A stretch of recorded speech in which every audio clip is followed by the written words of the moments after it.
Hello à tous, bienvenue sur ma chaîne Tam Show. Je m'appelle Sophie, si vous ne me connaissez pas, je suis française d'origine vietnamienne. J'habite au Vietnam depuis quelques temps. Là, je suis avec mon amie Céline. Donc on s'est dit, bon, on va faire une petite Q&A, histoire de présenter un peu comment ça se passe ici à Ho Chi Minh, notre parcours. Si vous êtes intéressé à vous expatrier dans un pays, ce serait très cool pour vous de regarder cette vidéo. Si vous êtes curieux à propos du Vietnam également, ou si vous aimez juste regarder ma chaîne, bah voilà. Céline, donc toi, ça fait... Pourquoi tu as choisi de venir au Vietnam? Alors moi, j'ai principalement travaillé en Inde, récemment aux Pays-Bas et encore plus récemment à Londres pendant 4 ans. Le fait peut-être de rester un peu à Londres aussi longtemps, une ville assez, comment dire, assez cosmopolite, etc. J'avais envie peut-être de faire un break. Je suis partie pendant 8 mois faire un gros voyage entre l'Inde et le Vietnam. Et le Vietnam parce que j'ai entendu qu'il y avait beaucoup d'opportunités, donc beaucoup de choses à faire et que c'était un pays en voie de développement. Donc c'est pour ça que je me suis installée ici au Vietnam et maintenant ça fait 3 ans que je suis à Ho Chi Minh. Et nous, ça fait seulement 1 an qu'on se connaît. On s'est connus à travers du coup Leading Women. Donc c'est une ONG qui donne l'opportunité aux femmes de s'exprimer de façon libre. Là, ça a un peu évolué. Et Un peu, ouais. un peu beaucoup. Donc maintenant, ça s'appelle Girl. Vous pouvez checker, je vais le mettre là.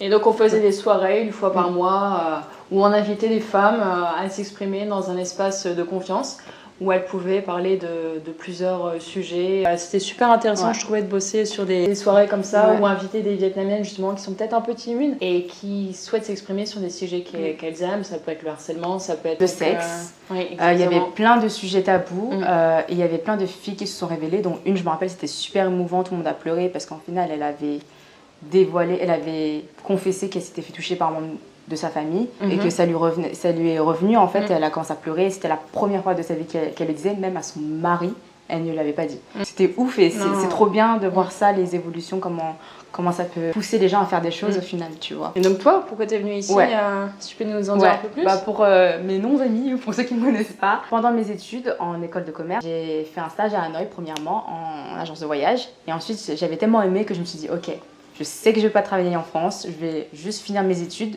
Donc je retourne en France pour juste finir mon alternance, mon année de master. Et ensuite, c'était sûr, j'allais m'expatrier. Donc après mes études, j'ai fait, ok, billet aller, on va à Saigon parce qu'il y a plus d'opportunités économiques de travail.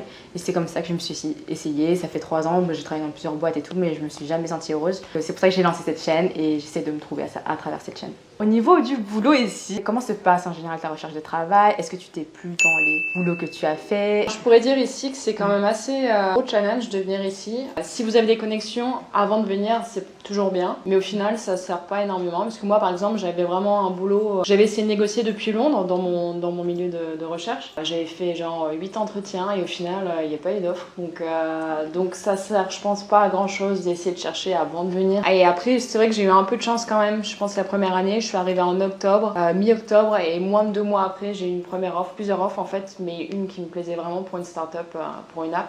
Donc j'ai eu de la chance. Après, il faut utiliser du réseau, il faut aller dans les soirées de networking. Il faut se déplacer parce qu'en fait, ici, on a remarqué qu'ils ne répondent pas aux mails. Tu as beau envoyer des mails, franchement, il faut se débrouiller. Tu vas dans des événements, c'est que par réseau que tu trouves vraiment un boulot. C'est que vraiment quand ils voient ton visage, que tu viens, que tu toques à la porte, que tu insistes, parce que vraiment le mail, il passe sous la trappe, surtout si t'es pas vierge. Enfin, je sais pas, j'ai l'impression que...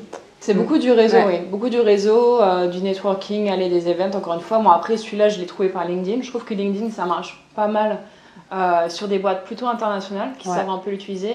Les boîtes locales, il y a plusieurs autres sites du type Vietnam Works, mais encore une fois, il n'y a pas énormément, je trouve, d'opportunités dessus pour les expats. Et voilà, donc j'ai fait ce premier job dans une app qui était super sympa pendant 1 an. Après, ça s'est arrêté puisqu'ils avaient des petits soucis de fond, comme beaucoup de startups, je pense, ici. Et après, je me suis un peu mis à mon compte parce qu'en fait, je me suis rendu compte qu'en cherchant, même en cherchant avec un bon niveau, les offres, enfin niveau salaire, ça ne suffit pas. Donc j'ai préféré me mettre à mon compte et faire des petites missions ici, marketing, business development, commercial. Et j'ai essayé de trouver moi-même mes clients. Donc c'est vrai, ça je l'ai fait juste avant la pandémie. Je pense ici c'est bien parce que ça permet de se débrouiller. d'aller chercher toi-même ton boulot, de créer ton opportunité et c'est vraiment sympa comparé à l'Europe, je pense. Ouais, ici c'est un peu la hustling mentality. T'as tellement de gens, d'entrepreneurs qui viennent ici, qui se réinventent, qui se construisent une toute nouvelle vie en fait. Il y en a beaucoup qui sont comme nous, qui cherchent quoi faire. Et toi par exemple, t'es un bon exemple, t'étais en CDI 9 to 5 comme tout le monde. Et là, t'as décidé de te mettre à ton compte et à te créer toi-même en fait ton profil et à te lancer, à trouver tes propres clients. C'est vraiment inspirant. Après, pour ceux qui recherchent, on connaît plein de monde autour de nous, par exemple, qui sont profs ici, profs d'anglais ou de français, ce qui est tout à fait possible. Vous n'avez pas besoin non plus d'avoir énormément de diplômes. Et c'est très bien payé.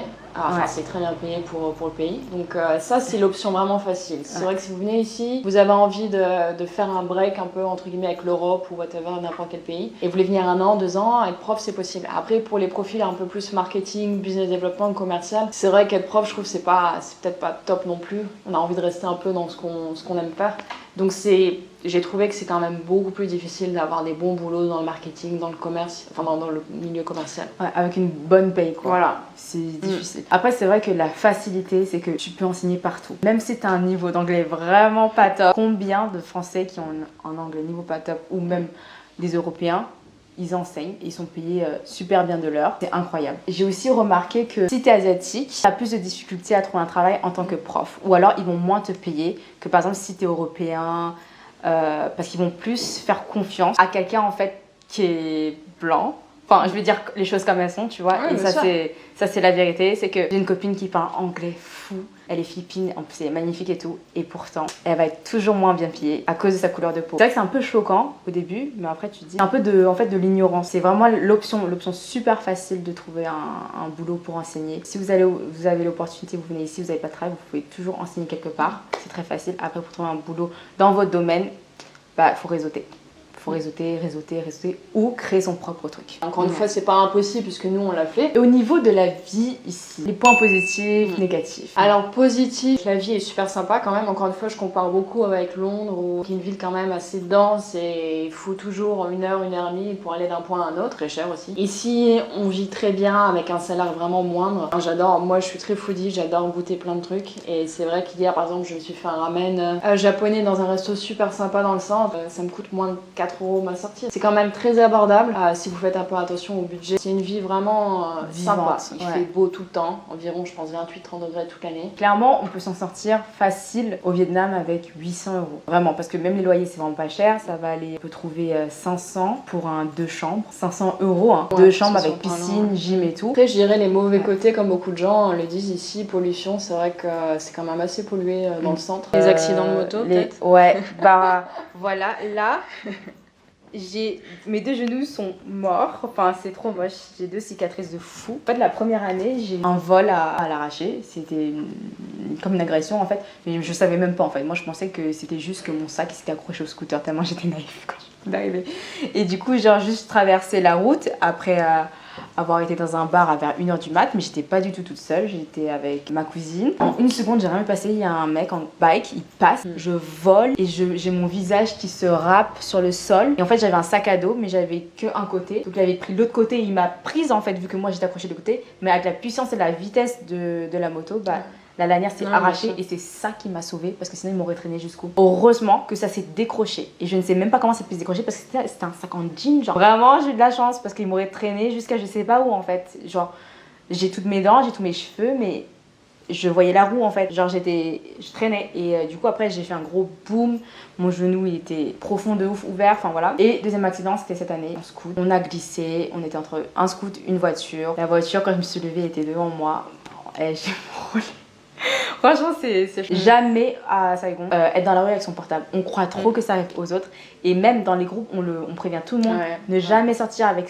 Tu regardes Maps et tout. Non, non, non. Parce que la seule fois que tu vas regarder, tu vas te faire voler. Au niveau foodie. Alors, madame qui teste tous les restaurants de Saigon en un week-end, quel est ton préféré, même si je connais la réponse?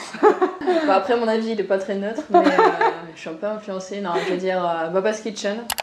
Surtout celui du D2. J'adore l'Inde et ça me manque beaucoup des fois. Ouais. Et ça reste quand même le plus authentique et le plus sympa. Après, c'est vrai que je suis très fière d'être du nord de la France. Et j'ai un peu halluciné parce qu'il y a quand même un resto ici qui s'appelle La Ch'ti Cuisine. Et il a pas qu'on lui fasse de la pub, mais je lui fais quand même un peu de la pub.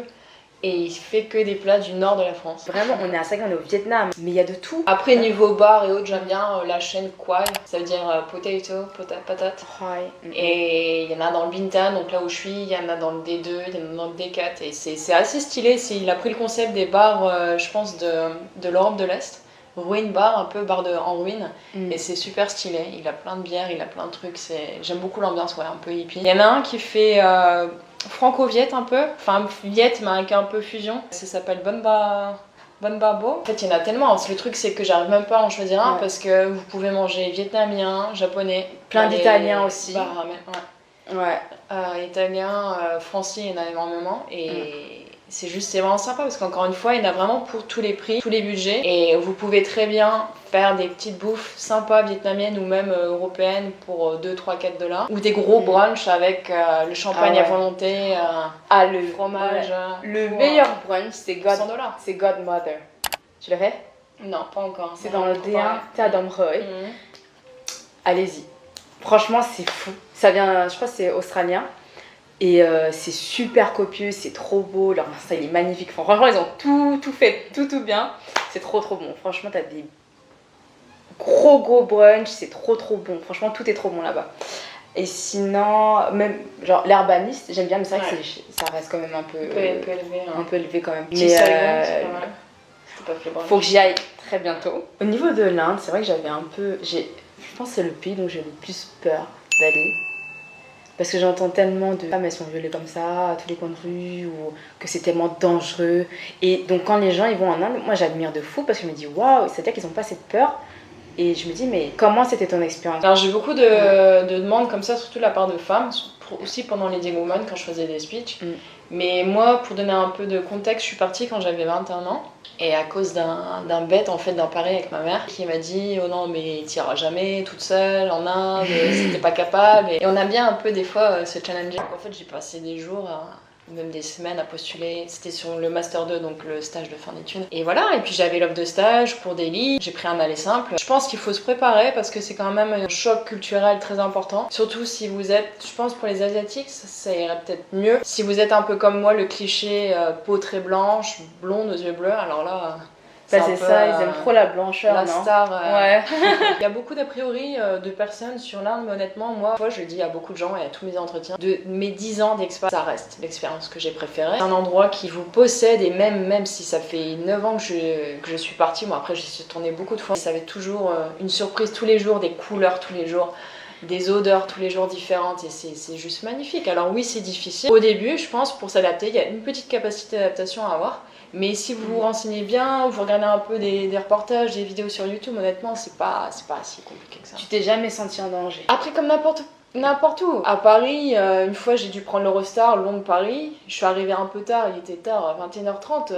On m'a accosté, j'ai vraiment eu peur. Comme n'importe quel endroit, faut juste connaître un peu les mœurs et savoir faire attention.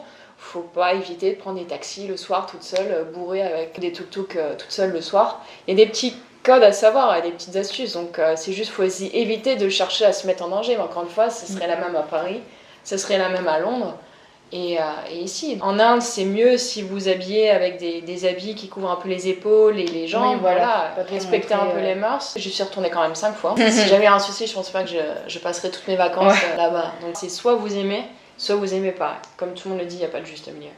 Bon allez, on va continuer la discussion sur le rooftop dans la prochaine vidéo. Bon là, on bouge au rooftop. Voilà, donc magnifique. La vie locale.